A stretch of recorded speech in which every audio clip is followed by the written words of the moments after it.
Bismillahirrahmanirrahim. Assalamualaikum warahmatullahi wabarakatuh. Alhamdulillahi ala ihsani wa syukru lahu ala taufiqihi wa amtinani wa asyhadu an la ilaha illallah wahdahu la syarika lahu ta'ziman li sya'ni wa asyhadu anna Muhammadan abduhu wa rasuluhu da'ala ridwani. Allahumma salli alaihi wa ala alihi wa ashabihi wa ikhwani. Para pemirsa yang dirahmati Allah Subhanahu wa taala, pada kesempatan kali ini kita melanjutkan pembahasan kita dan kita akan bahas tentang kisah Nabi Saleh alaihi salam.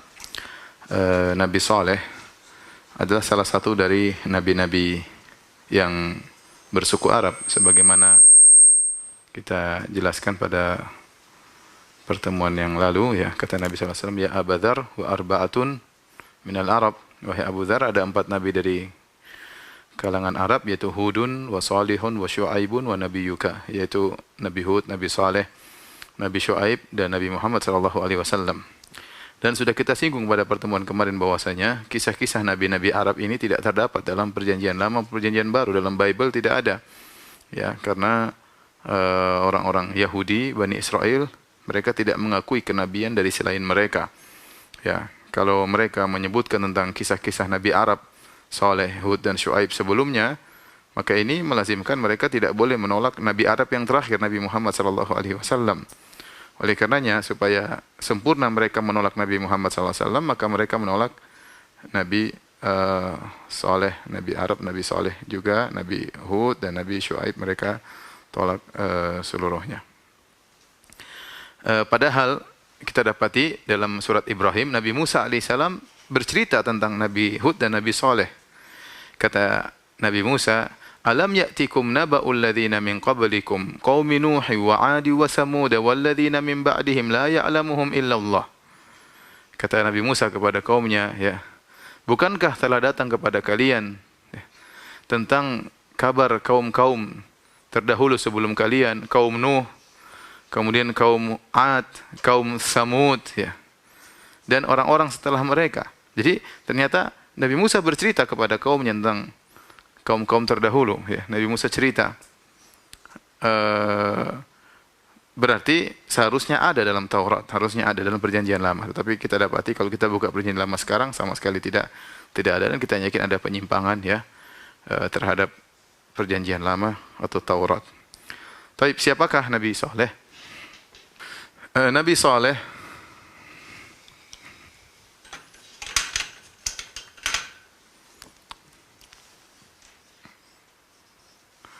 Saleh berasal dari kaum Samud, ya, berasal dari kaum Samud.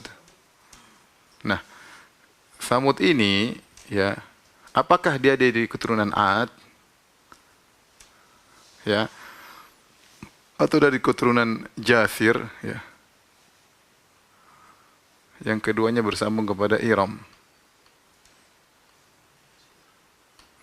Iram dan seterusnya, bin Awad, bin Sam, bin Nuh, ya. Saya ulangi, ya, biar lebih jelas, ya.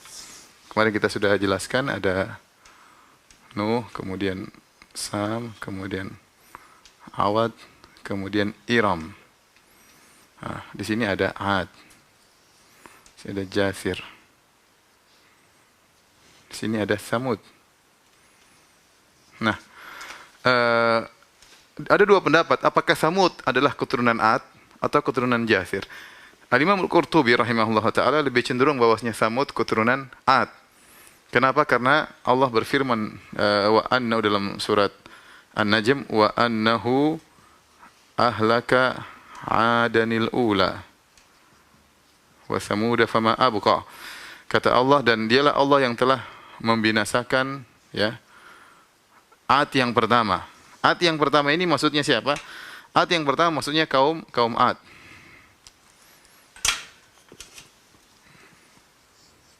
Kaum Ad. Kenapa dikatakan Ad yang pertama? Untuk kata Al-Qurtubi, untuk membedakan dengan Ad yang kedua, karena Samud disebut dengan Ad Ats-Tsaniyah. Jadi Ad yang pertama ini Ad yang kedua, Samud. Oleh karenanya Imam Al-Qurtubi rahimahullah menyebutkan pendapat Samud keturunan Ad. Jadi Samud bin Ad, bin Iram, bin Awad, bin Sam, bin Nuh. Adapun jumhur ulama, jumhur mufassirin, bahwasanya Samud bukan dari keturunan Ad, tetapi dari keturunan Jathir, yaitu Samud bin Jathir bin Iram bin Awad bin Sam. Tapi mereka semua sepakat bahwa Samud dan Ad ketemu di Iram. Semuanya sepakat. Ketemu di Iram. Iram bin Awad bin Sam bin Nuh. Ya. Sementara Saleh, mana Saleh? Saleh di sini. Saleh ini disebut dari kaum Ad. Sebagian ulama menyebutkan nasabnya. Di antaranya seperti Ibnu Katsir, ya, ada beberapa ahli tafsir menyebutkan nasabnya, namanya Saleh bin Ubaid, kemudian bin Asif, kemudian bin Kashih, kemudian bin Ubaid, bin Hadir, baru bin Samud. Ini Saleh, ya. Jadi Saleh bin Ubaid bin Asif bin Kashif bin Ubaid bin Hadir bin Samud bin Jathir. Nah, kita tahu Nabi Hud di mana? Nabi Hud di sini. Nabi Hud di kaum Ad, ini Nabi Hud. Nabi Hud alaihissalam.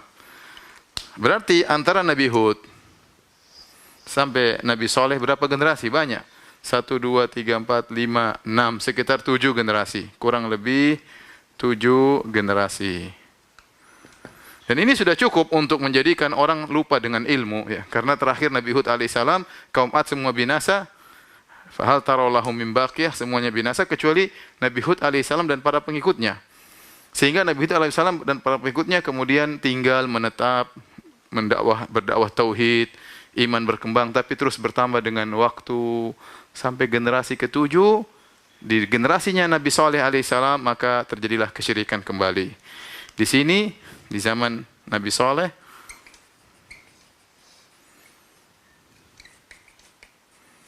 terjadi kesyirikan kembali. Makanya agar kesyirikan tidak terjadi kembali, ilmu harus ditegakkan, ya. Karena ilmu dilupakan, lama-lama orang kembali melakukan kesyirikan. Cuma semua keturunan ini dikatakan kaum Samud karena Nabi Saleh kembali kepada Samud, maka disebut dengan kaum Nabi Saleh, kaum Samud, ya. Kata Allah Subhanahu wa taala, "Kadzdzabat Tsamudul mursalin, idz qala lahum akhuhum Shalihun ala tattaqun." Sungguhnya kaum Samud telah mendustakan para rasul tatkala saudara mereka yaitu Saleh berkata, "Ala tattaqun, tidakkah kalian bertakwa?" Ini silsilah, ya, Saleh. Silsilah kaum Samud.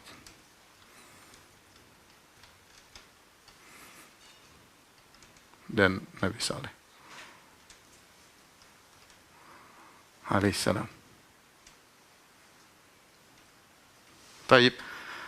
Di manakah tinggalnya, tempat tinggalnya? Yang kedua, ini yang pertama. Lokasi kaum Samud.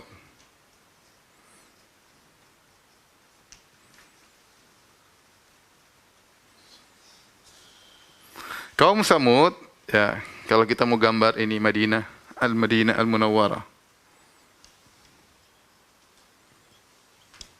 Sini ada Khaybar. Ya. Sini ada Al-Ula. Al-Ula. Disebut dengan Madain Saleh. Atau Diyar Samud. Al-Ula, baru sini ada Tabuk. Inilah. Kita anggap kita tinggal di sini. Tinggal di mana? Al-Madinah Munawwarah. Tinggalnya di Ceger, ya. Al-Madinah Munawwarah, ya. Saya waktu ke Al-Ula saya lewat Khaybar. Habis Khaybar baru ke Al-Ula. Dari Al-Madinah ke Al-Ula, Al-Ula ini masih provinsi Madinah. Dia masih pendiri provinsi, ibu kotanya di Madinah Munawwarah. Al-Ula masih provinsi Madinah, Khaybar masih provinsi Madinah, ada Yambo termasuk provinsi Madinah, banyak provinsi Madinah. Kota-kota di provinsi Madinah. Ini jaraknya kira-kira 320 km. Kemudian dari Al-Ula ke Tabuk ini 360 km. Jadi lokasinya di sini, Al-Madain Saleh di sini. Di kota Al-Ula sekarang. Jadi waktu Nabi SAW hendak melakukan perang Tabuk, Rasulullah SAW berjalan dari Madinah. Rasulullah SAW mampir di Al-Ula. Mampir di Al-Ula. mampir di Madain Saleh sebelum melanjutkan ke Tabuk dalam hadis Sahih Bukhari, Sahih Muslim dari Ibnu Umar. Maka Rasulullah SAW mampir di Madain Saleh, kemudian para sahabat mengambil air dari sumur-sumur. Di Madain Saleh ini ada sumur banyak. Ada sumur-sumur di sini. Ada sumur-sumur. Ada sumur. Di antaranya ada sumurnya onta Nabi Saleh. Di antaranya ada sumur onta Nabi Saleh. Ontanya Saleh. Nah, waktu Nabi mampir ke Madain Saleh, sahabat ngambil air dari sumur-sumur ini yang lain. Sumur-sumurnya kaum Samud. Ini sumur-sumurnya kaum Samud.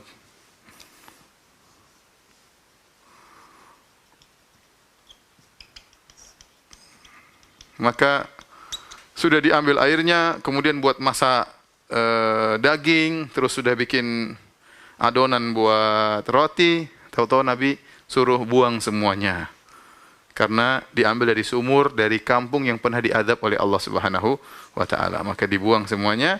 Adapun adonannya Nabi suruh makankan ke onta-onta. Yang sudah jadi adonan roti suruh makan onta. Adapun sisanya semuanya dibuang. Kemudian Nabi mengambil air dari sumur ontanya Nabi Saleh. Ya, rupanya jaraknya agak jauh dari perkampungan mereka. Taib. Ini kira-kira tentang silsilah kaum Nabi Saleh dan lokasi kaum Samud. Taib, kita akan menceritakan tentang bagaimana dakwah Nabi Saleh. Kalau sudah, tolong dihapus.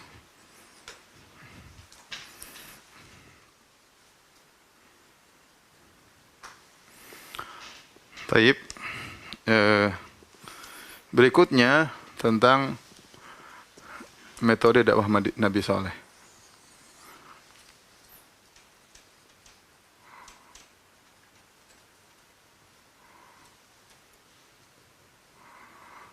Tentunya pertama fokus ke tauhid. Dan ini adalah seluruh metode dakwah para nabi, ya. Wa ila Thamud akhahum Salihan qala ya qaumi ibudullaha ma lakum min ilahin ghairuh. Kata Allah Subhanahu wa taala, wa ila Thamud akhahum Salihan qala ya qaumi ibudullaha ma lakum min ilahin ghairuh. Kata Allah, dan kepada kaum Samud kami utus saudara mereka Saleh namanya. Maka Saleh berkata kepada kaumnya, ya qaumi ibudullah, ya Allah, ya wahai kaumku, sembahlah Allah semata. Ma lakum min ilahin ghairuh, tidak ada sesembahan selain Allah Subhanahu wa taala. Tidak ada sesembahan selain Allah. Makanya mereka ngerti Nabi Saleh menyuruh kepada tauhid, ya. Makanya mereka berkata, atanhana an na'budu ma ya'budu abauna. Kau melarang kami untuk menyembah sembahan-sembahan nenek moyang kami, ya. Fokus kepada tauhid. Yang kedua, mengingatkan mereka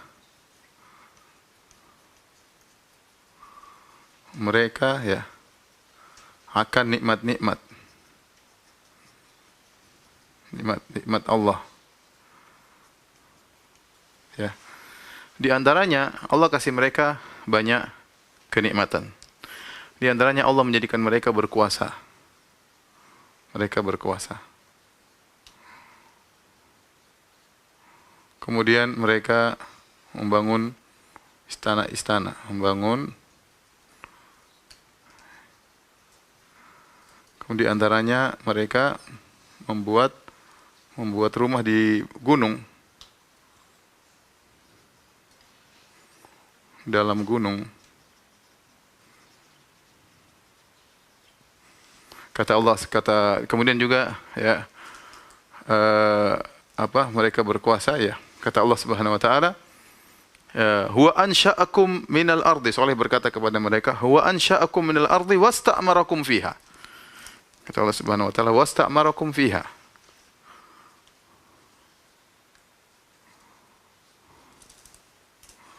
Yaitu Allah menjadikan kalian, ya, menjadikan kalian menguasai bumi, ya. Wadhkuru idh ja'alakum khulafa'a min ba'di 'adin, ya. Khulafa min ba'di 'adin. Ingatlah tatkala Allah menjadikan kalian penguasa-penguasa setelah kaum Ad.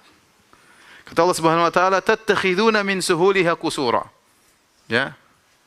Tattakhiduna min suhuliha qusura. Yaitu kalian menjadikan tanah yang datar, suhuliha maksudnya tanah yang datar, istana-istana. Kemudian watan hitunal jibala buyuta. Watan hitunal jibala buyuta. Dan kalian memahat gunung-gunung jadi rumah-rumah. Ya, tattakhiduna min suhulihal qusura wa tanhitunal jibala buyuta. Kenapa mereka harus bikin rumah-rumah di gunung-gunung? Dijelaskan oleh sebagian ulama dalam buku tafsir mereka. Karena umur mereka panjang. Umur mereka tuh panjang, kalau mereka bikin istana, bikin rumah-rumah, rumahnya di luar rusak daripada mereka. Ya, mereka masih hidup, rumahnya sudah rusak. Atap-atapnya sudah rusak. Supaya enggak rusak, mereka bikin rumah di gunung. Gunungnya dipahatin. Gunungnya dipahatin jadi tempat tinggal. Ya, tempat tinggal. Saya sudah ke sana 2 kali. Ke Diyar Samud ya. Kebetulan ada keperluan waktu itu. 2 kali. Rumah mereka, rumahnya kaum Samud itu bukan rumah yang, mereka bukan sosok yang tinggi, beda dengan kaum Ad. Allah sebutkan sebagaimana pertemuan kemarin, Allah mengatakan wazadakum fil khalqi bastah. Allah menjadikan kalian besar dan tinggi. Kaum Samud biasa aja. Makanya kalau kita pergi ke tempat sana, pintu masuknya biasa, mungkin ya mereka mungkin 180 kayak biasa, maksudnya enggak sampai 2 meter. Pintu masuknya cuma segini aja, enggak terlalu tinggi. Artinya kayak rumah-rumah kita aja. Jadi saya masuk dan saya lihat juga dipannya enggak panjang-panjang ya. Kecuali mereka tidurnya ngelipat kaki ya. Tapi zahirnya mereka tidak panjang. Jadi mereka tingginya biasa. Cuma dengan tubuh yang biasa tersebut karena jarak dari Samud tadi 7 generasi dari kaum Ad, 7 generasi. Jadi meskipun mereka tidak tinggi, tidak kuat, mereka bisa memahat gunung menjadi rumah-rumah ya. Di sana ada gunung 1, gunung 2, gunung 3. Ini gunung-gunung dipahat jadikan mungkin beberapa rumah, 10 rumah, nanti gunung sana lagi 10 rumah, gunung lagi 10 rumah. Saya lihat gitu ada salah satu rumah yang bagus, yaitu mungkin kepala RT ya. Kemudian sebelah sana RT 2, sana RT 3 ya.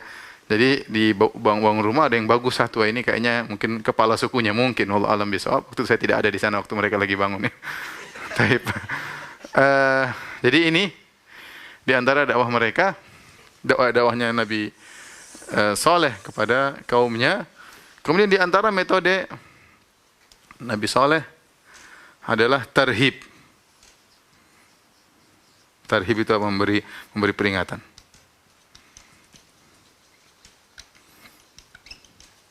Apa bentuk memberi peringatan? Ada beberapa bentuk. Pertama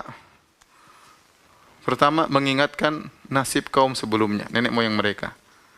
Mengingatkan bagaimana nasib kaum Ad. Ya.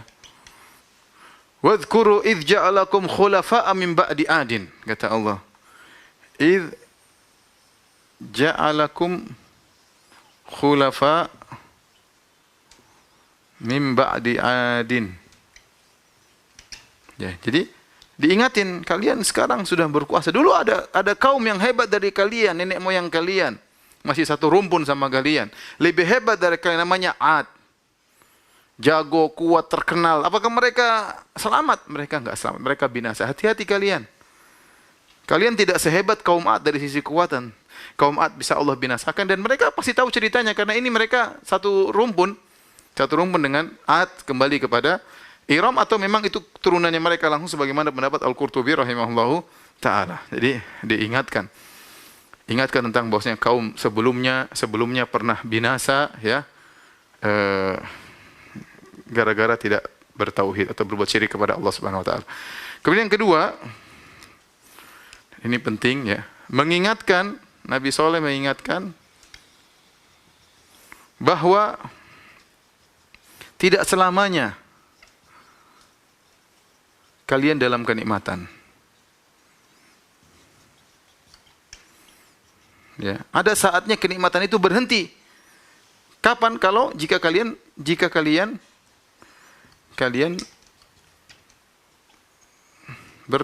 melakukan dosa.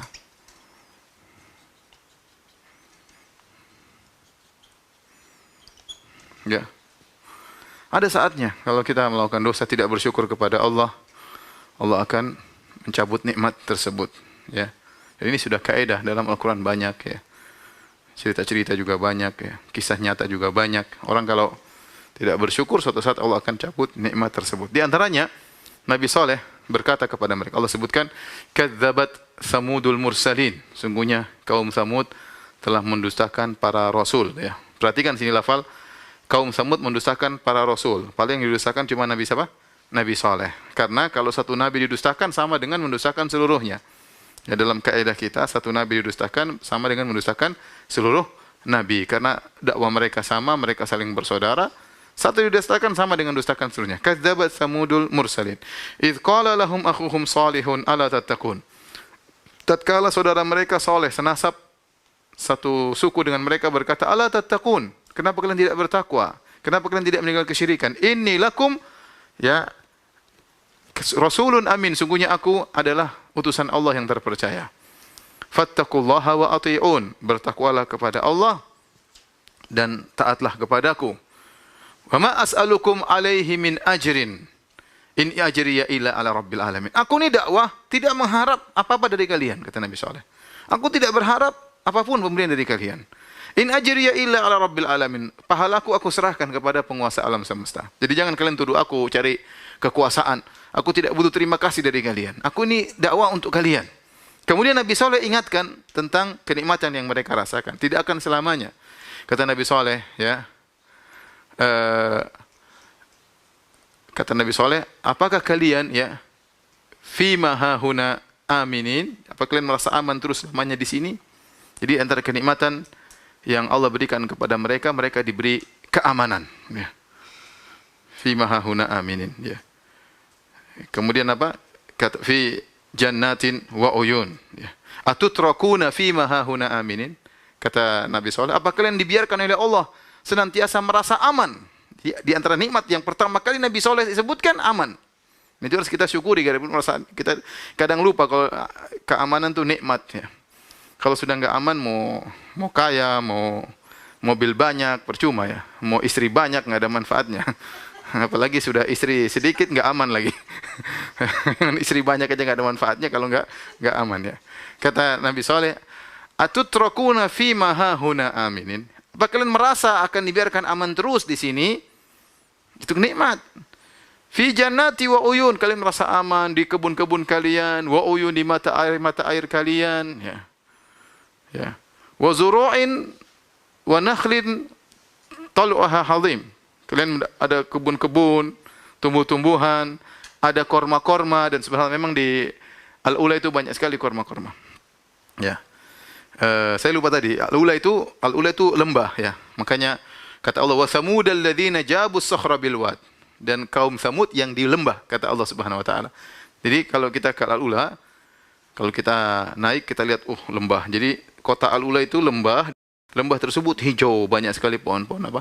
Pohon-pohon korma. Jadi lembah yang subur.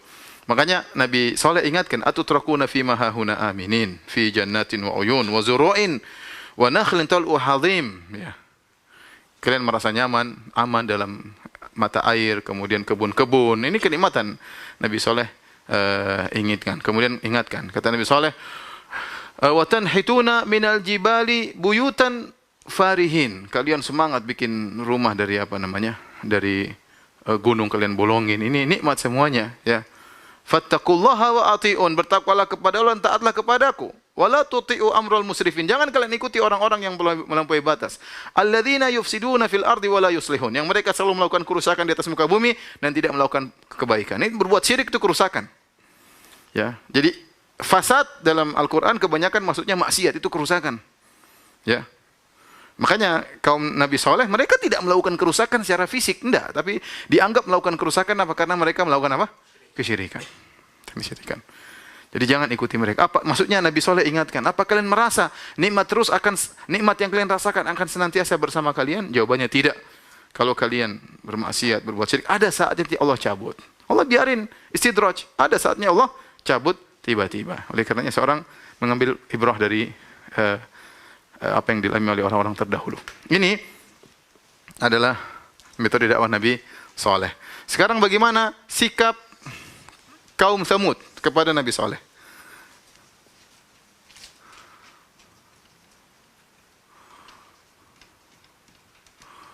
Kepada dakwah Nabi Saleh alaihissalam.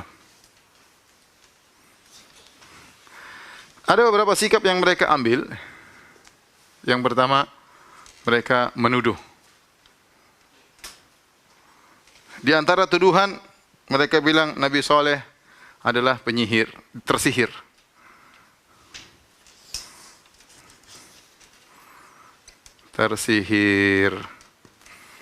Tersihir. Kata mereka, innama anta minal musahharin.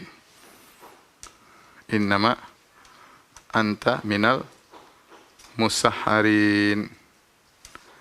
Sesungguhnya engkau hanyalah orang tersihir. Yang tersihir. Kemudian di antaranya mereka menuduh Saleh pendusta. Kata mereka, "Aulqiya dzikru alaihi min bainina bal huwa kadzdzabun asyir." Kata mereka, "Aulqiya dzikru alaihi min bainina bal huwa kadzdzabun asyir." Kata mereka, apakah wahyu diberikan kepadanya? Kita tidak. Sungguhnya dia adalah pendusta. Kata para ulama, ayat ini menunjukkan sebenarnya kaum Tsamud itu mereka hasad sama Saleh. Sehingga mereka mengatakan, "Aulqiya dzikru alaihi." Kok dia yang dikasih wahyu? Kita ini kan banyak yang kaya, yang mungkin nasabnya lebih tinggi. Para ulama mengatakan Saleh nasabnya sedang. Bukan rendah, bukan juga tinggi. Tapi dia sedang. Tapi intinya mereka mengatakan, apakah dia yang dapat wahyu, sementara kami tidak? Ini hasad. Oleh karenanya banyak dakwah ditolak gara-gara hasad. Kalau sudah hasad nanti tinggal cari dalil atau dalih untuk menolak dakwah. Tapi pada dasarnya hasad yang dibungkus dengan dalih. Ya. Apakah dia diberikan wahyu sementara kita tidak? Bal huwa kadzdzab. Dia pendusta. Kata Allah, saya lamuna ghadan manil kadzdzabul asyir. Mereka akan tahu siapa yang pendusta sebenarnya. Ya, ini diantara tuduhan mereka kepada Nabi Saleh. Kemudian diantara metode mereka adalah mengejek.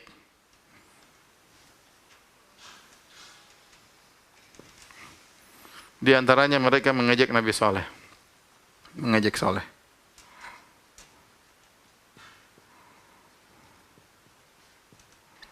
Mereka berkata, "Ya Salihu, qad kunta fina marjuwan qabla hadha."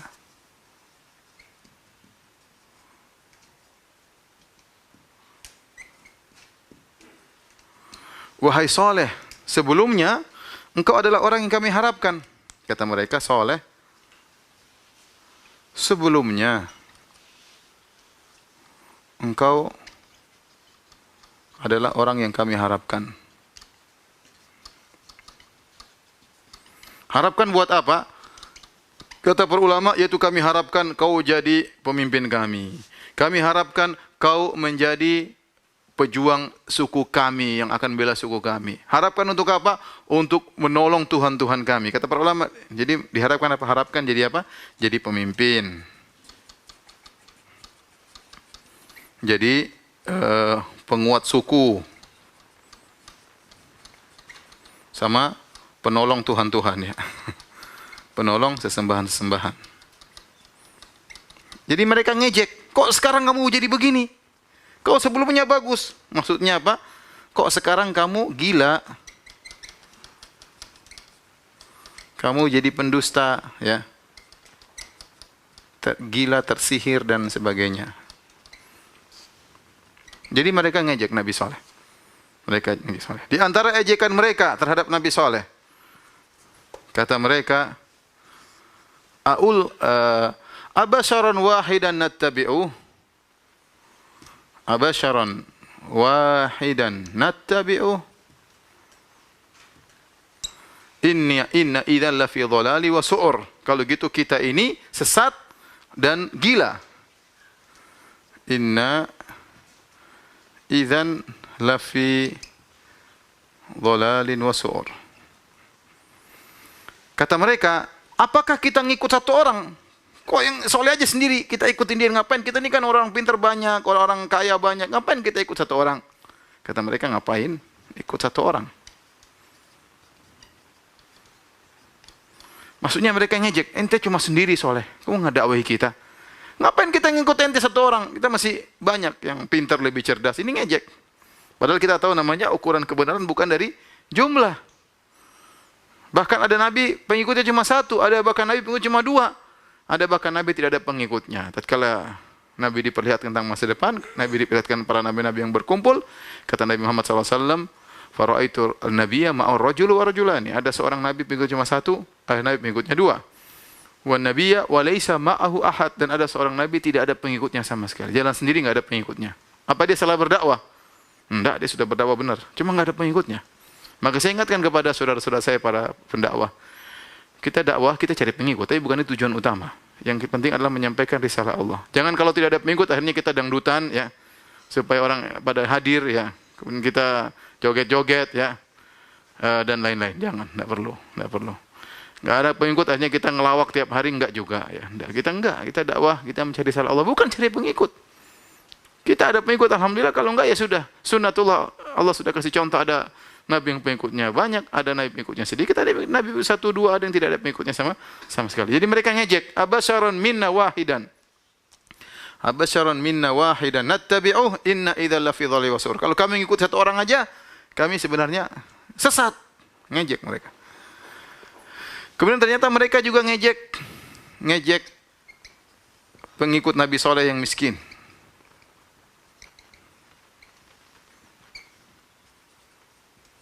Yang miskin-miskin. Ya, kata Allah, wa qala al-mala'u alladhina istakbaru min qaumihi lil ladzina istud'ifu liman amana minhum ata'lamuna anna salihum mursalun min rabbih qalu inna bima ursila bihi mu'minun qala alladhina istakbaru inna billadzi amantum bihi kafirun. Apa artinya? Orang-orang yang kaya, pembesar-pembesar kaum Samud berkata kepada orang-orang miskin, pengikut Nabi Saleh, tahukah kalian siapa Saleh? Mereka sudah tahu. Tapi mereka ngejek, kalian tahu enggak Saleh siapa? Ya. Ata'lamuna anna, tahukah kalian Saleh ngaku-ngaku katanya utusan Tuhannya? Benar kan? Kata orang-orang yang miskin-miskin, inna bima ursila bihi mu'minun. Kami beriman terhadap apa yang turun kepada Nabi Saleh. Oh, kalian beriman. Adapun kami, inna billadzi amantum bihi kafirun. Kami kufur kepada yang kalian imani. Subhanallah, dia ngejek. Soleh, Nabi, utusan Tuhan. Kalian beriman? Beriman. Kami enggak. Kami kafir dengan apa yang kalian imani. Jadi mereka ngejek Nabi Soleh, mereka juga ngejek pengikut Nabi Soleh alaihissalam. Ya. Kemudian di antaranya, ya,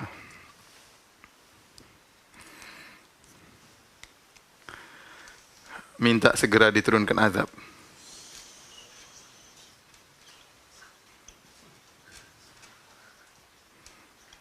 Ya Salihu tina bima ta'iduna in kunta minas sadiqin. Kata mereka, ya Salihu, kalau kau memang nabi, turunkan azab kepada kami. Inilah di antara hal-hal yang dilakukan oleh mereka. Kalau sudah, tolong dihapus.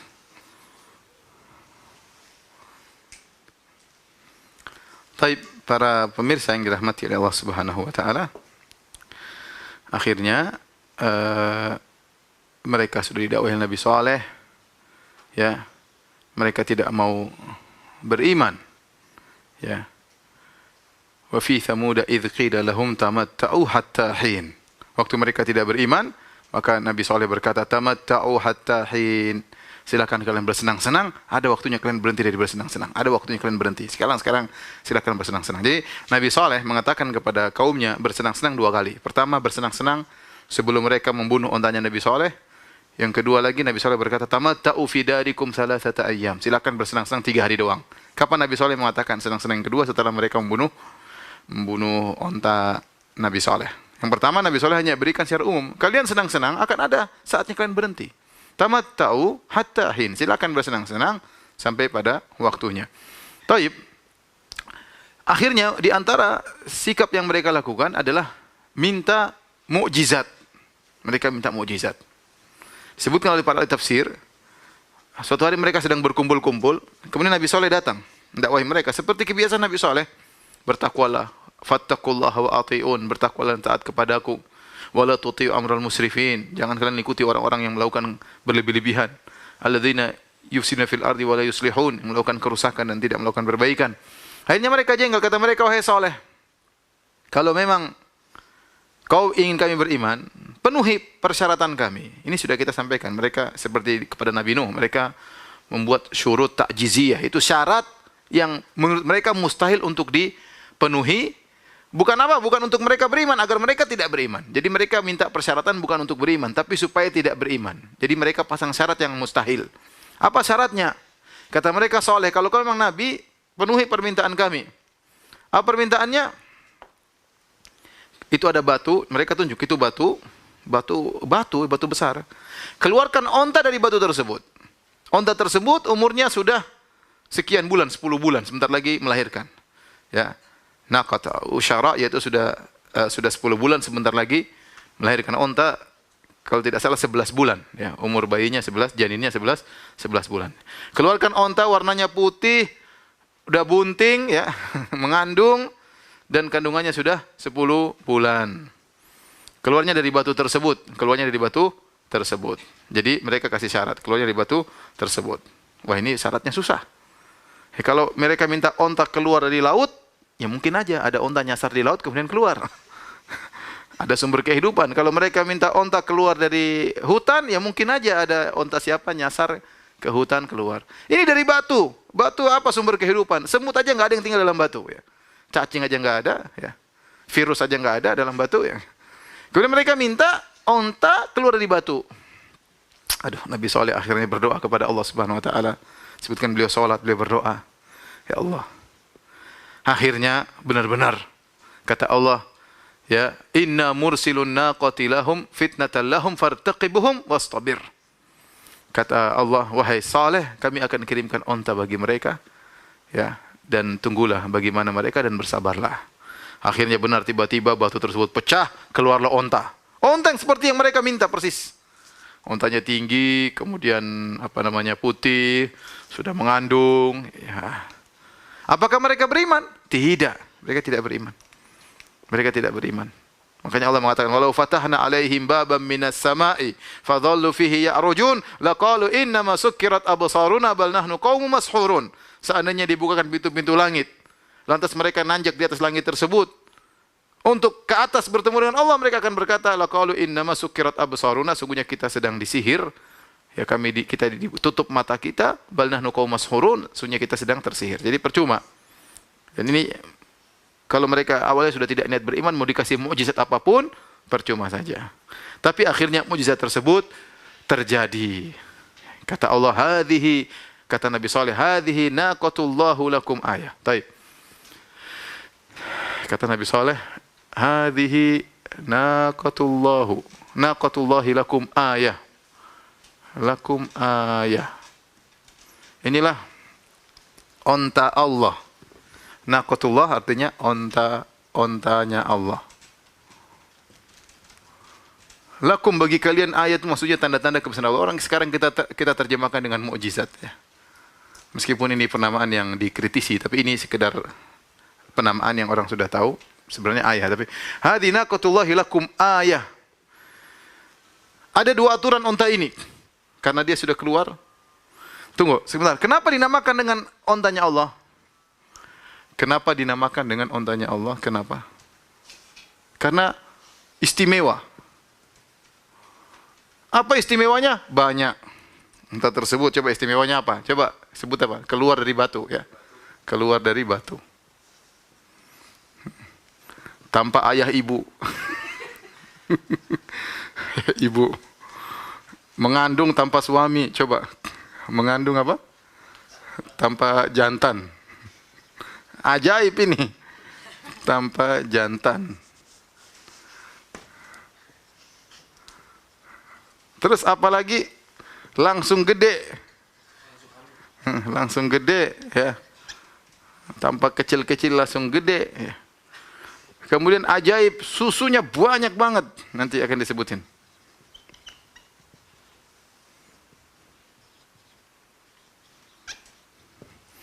Ya, ini diantara keajaiban onta. Makanya disebut dengan ontanya Allah, mukjizat. Ya sama, kalau diidhafahkan, disebahkan kepada Allah berarti sesuatu yang luar biasa seperti Baitullah, Ka'batullah, rumah Allah, ya, Rasulullah, utusan Allah. Ya, maka itu menunjukkan sesuatu yang istimewa. Taib. Ini naqah, ini onta. Dia punya dua syarat. Dua syarat. Yang pertama, kata Nabi Saleh, fadharuha ta'kulu fil ard, ta'kulu fi ardillahi. Kemudian ketiga syarat, wala tamassuha bisu'in fayakhudhahum adzabun qarib. Kemudian yang ketiga, hadhihi naqatun laha syirbun, naqatun laha syirbun walakum syirbu yaumin ma'lum.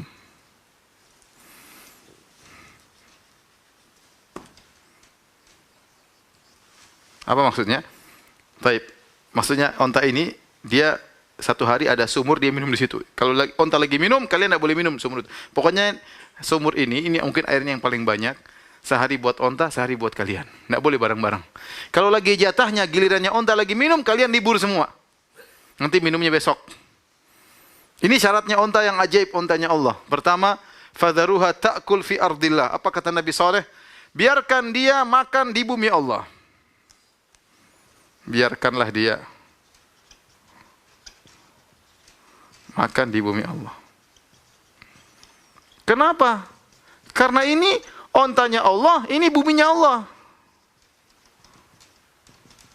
Buminya Allah, ontanya Allah. Ya sudah, terserah Allah. Allah kasih aturan, dia makan jangan ada ganggu. Itu semua tumbuhan-tumbuhan Allah. Jangan ada yang ganggu, dia makan silakan. Kemudian wala tamassuha bisu'in, jangan diganggu sama sekali. Aturan kedua, jangan diganggu sama sekali. Di antara gangguan tersebut jangan dihadang-hadangi. Bahkan jangan dihadang-hadangi. Nah boleh. Apalagi dipukul, apalagi dikagetin, apalagi ditikam, waduh, nggak boleh. Dihalang-halanginya nggak boleh.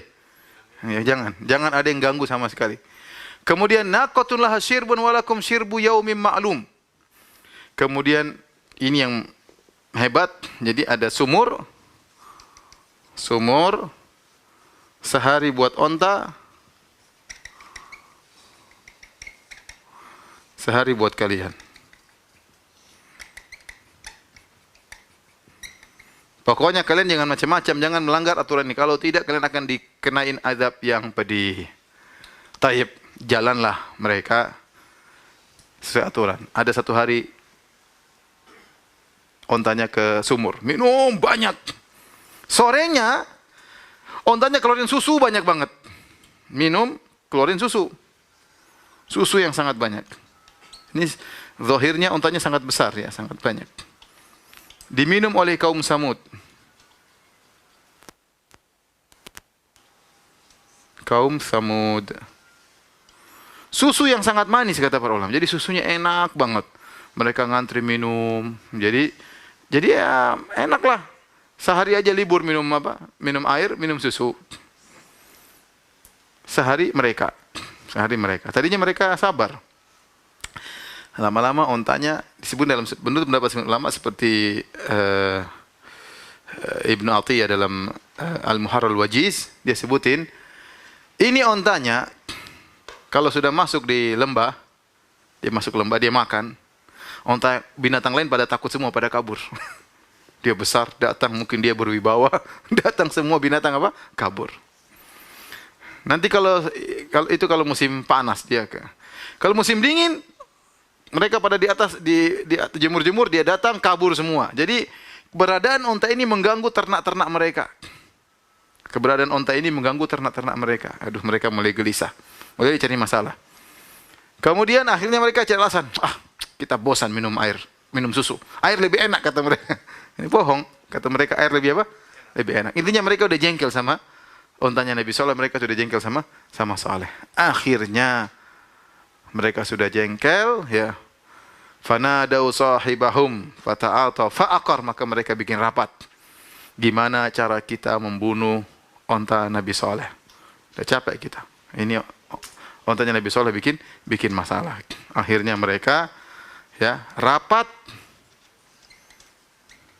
untuk membunuh onta Nabi Saleh.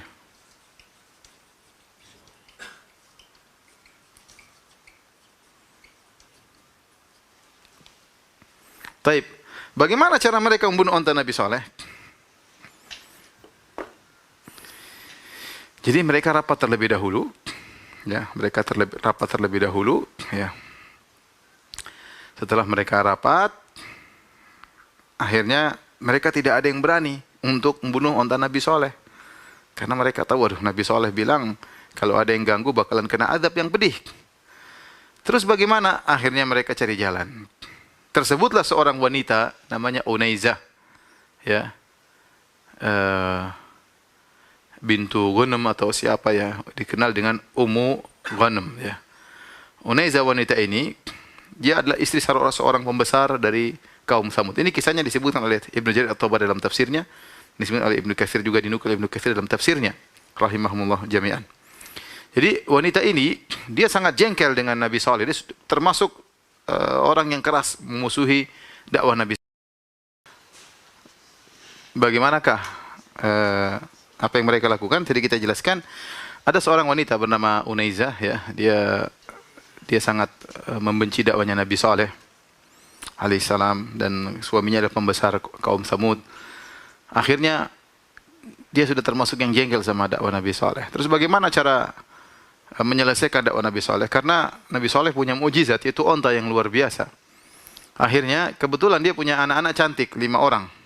Ini Unaizah punya anak cantik 5 orang. Maka dia tawarkan, siapa yang bisa bunuh ontanya Nabi Saleh, saya kasih, tinggal pilih salah satu putriku yang cantik-cantik tersebut. Ditawarin orang, nggak ada yang mau, karena orang takut, ini gimana, macam-macam, ontanya saya sudah menakjubkan, keluar dari batu mau kita potong gimana? Zaman sekarang aja, apalagi zaman itu, kemudian onta keluar dari batu, nggak ada yang berani. Akhirnya ada yang nekat, namanya Kidar atau Kudar atau Qadar, tapi banyak tulisnya Kidar bin Salif. Kidar Qaf, ya, Dal, Kidar bin Salif. Kidar bin Salif ini disebut dalam biografinya, dia adalah seorang anak zina, ya, kemudian jadilah dia orang yang nggak beres, kemudian akhlaknya buruk, ya, tapi dia kuat, pengikutnya banyak, ya, dan dia termasuk yang nekat. Kenapa? Iming-imingnya dapat cewek cantik, semangat dia. Akhirnya dia berangkat, kemudian dia pun menunggu onta Nabi Saleh lewat. Begitu Nabi Saleh lewat, dia semangat, kemudian itu Unaizah suruh putrinya yang paling cantik untuk buka cadarnya. Dibukain, cering. Si Kidar tambah semangat karena udah lihat apa? Hadiahnya cewek cantik. Hari dibuka cadarnya, kelihatan cantik. Paling disebutkan dia paling cantik di kaum Samud, ini cewek. Paling cantik di kaum Samud, ya. Maka akhirnya dia terprovokasi, akhirnya dia bunuh ontanya Nabi Saleh. Kata Allah, idzim ba'atsa ashqaha. Maka berdirilah orang yang paling celaka di antara mereka, dialah Kidar bin Salif. Ya. Akhirnya dia yang bunuh ontanya Nabi Saleh. Subhanallah, Nabi Saleh kaget dengan berita ontanya telah dibunuh. Dan Allah mengatakan fa'aqarun naqata. Wow. Mereka pun membunuh ontanya Nabi Saleh. Meskipun yang melakukan eksekutornya cuma satu orang, Kidar bin Salif, tapi Allah menisbahkan perbuatan tersebut, menyandarkan perbuatan ini kepada seluruh mereka. Fa'aqaruha, fa'aqarun naqata. Mereka membunuh ontanya Nabi Saleh. Kenapa? Karena perbuatan itu terjadi atas kerjasama, atas musyawarah bareng-bareng. Jadi kalau ada seorang ikut andil dalam terjadinya kemaksiatan, meskipun dia bukan eksekutornya, dia tidak mengeksekusi, tapi dia sekedar pencetus yang kasih ide, yang kasih intinya ta'awun dalam al-itsmi wal udwan. Ya, dia setuju meskipun dia tidak melakukan, dia dianggap melakukan maksiat tersebut. Makanya hati-hati ikhwan, kita jangan salah mengambil sikap. Kadang-kadang orang melakukan maksiat, oh enggak apa-apa. Kita dukung-dukung aja, ternyata itu maksiat. Meskipun tidak melakukan maksiat tersebut, kita bisa dianggap ikut seperti mereka. Akhirnya, ya, matilah ontanya Nabi Saleh. Maka Nabi Saleh datang kepada mereka. Nabi Saleh berkata, "Tamatta'u fi darikum thalathata ayyam. Dzalika wa'dun ghairu makdzub." Kata Nabi Saleh, silakan kalian bersenang-senang di rumah-rumah kalian, di kampung-kampung kalian, tapi 3 hari saja. Ingat, ini janji tidak akan didustakan oleh Allah, pasti terjadi. Azab akan datang. Waduh, mereka menyesal. Kata Allah, fa'aqaruha wa asbahu nadimin. Ya. Wa asbahu nadimin. Kata Allah, mereka pun menyesal. Setelah mereka membunuh onta, mereka menyesal. Tetapi penyesalan mereka tidak membuat mereka bertobat. Iblis datang kepada mereka sehingga mereka mengatakan, sudah kadung kepalang basah. Sudah, enggak bisa lagi bertobat. Akhirnya mereka punya rencana buruk lagi. Sekalian kita bunuh solehnya, jangan cuma ontanya. Bayangkan, mereka ingin bunuh Nabi Saleh alaihissalam. Allah menyebutkan dalam Al-Quran, wa kana fil madinati tis'atu rahtin yufsiduna fil ardi wa la yuslihun. Qalu taqasamu billah lanubayyitannahu wa ahlahu thumma lanaqulanna liwaliyihi ma syahidna mahlika ahlihi wa inna lasadiqun. Wa makaru makran wa makarna makran. Kata Allah Subhanahu wa taala, di kaum Samud ada 9 orang brengsek. Ada 9 orang ini pembesar-besarnya. Bukan 9 naga ya. Bukan, ini 9 apa namanya? 9 tikus ya. Kata Allah ada 9 ya orang, wa kana fil madinati tis'atu rahtin, ada 9 orang perusak di kota tersebut. Mereka kumpul, taqasamu billah, mereka bersumpah nama Allah. Jadi mereka sebenarnya kenal Allah, cuma mereka syirik. Mereka taqasamu billah, kita bersumpah dengan Allah. Apa yang mau kita lakukan? Kita bunuh Saleh malam-malam, bunuh istrinya sekalian. Besok siangnya kita bilang sama keluarganya, kita enggak tahu. Kok sudah mati, kita enggak tahu. Jadi rencana mereka malam-malam ingin bunuh Nabi Saleh. Mereka ini 9 tewas duluan. Terus sisanya bagaimana? Ribuan orang. Tunggu hari ketiga. Jadi 9 sudah tewas duluan, tinggal ribuan orang. Maka mereka nunggu, bayangkan. Nunggu hari pertama. Kata Ibnu Katsir rahimahullah, wajah mereka berubah. Mungkin tadinya biasa coklat, jadi merah atau jadi kuning. Hari kedua, tambah pucat. Nunggu. Aduh, lusa sudah mati. Hari ketiga wajah mereka sudah menghitam, sudah ketakutan, nunggu apa yang terjadi. Bayangkan, harusnya mereka bertobat. Tapi Allah sudah tutup hati mereka. Mereka nungguin aja, menunggu mati, nungguin 3 hari. Gelisah setengah mati.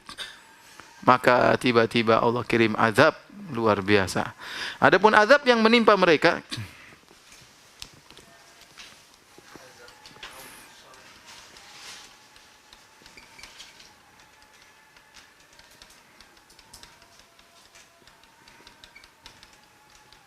Allah sifati dengan 3 sifat. Yang pertama, ar-rajfah. Fa akhadhathumur rajfah, yaitu gempa. Kemudian fa akhadhathumus sa'iqah wa hum yanzurun.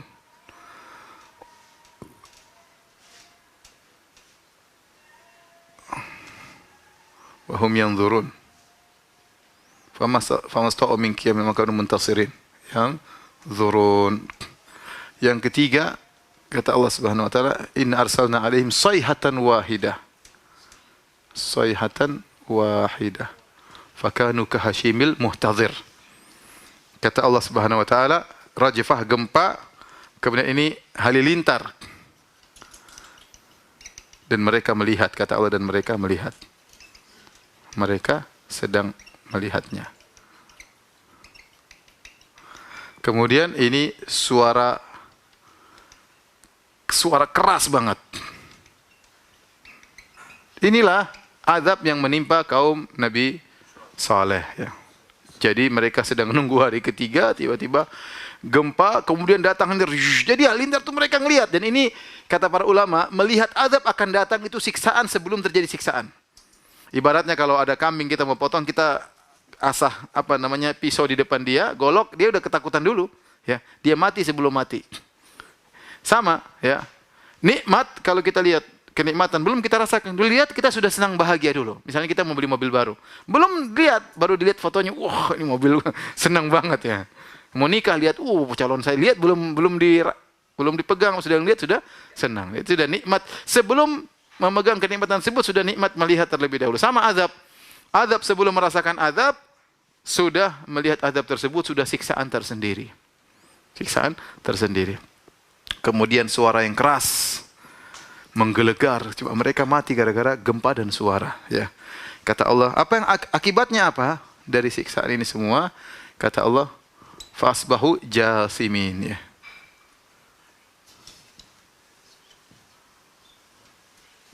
Mayat-mayat yang bergeletakan.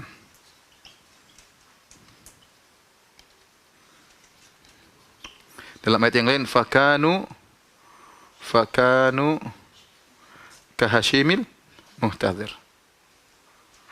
Kahashimil al-muhtadhir. Al-muhtadhir itu apa? Al-muhtadhir. Al-muhtadhir ini apa ya? Kalau orang punya pemilik kebun, pemilik apa? Kalau orang punya pemilik kandang onta. Apa Hashim? Hashim itu rumput-rumput yang jatuh-jatuh.